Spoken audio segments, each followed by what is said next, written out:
What's up, motherfuckers? Ranger came here for a misfire, doing cylinder leak down test. So for the ones that don't know, I'll show you. The easiest way I'll do it is removing the rocker arms. So you make sure the the valves are fully closed like this. Shop air, regular shop air. So then basically what you do is kind of hear where the noise coming from. So we check the crankcase already, we check the intake, then we can go to the back and we listen to the exhaust.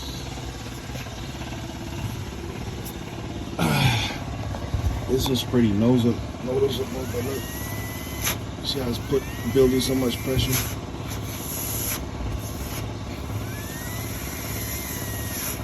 Maybe I can hear it. So it's basically leaking out of the exhaust valve. Either it's bent, burned. So that's the diagnosis on this one.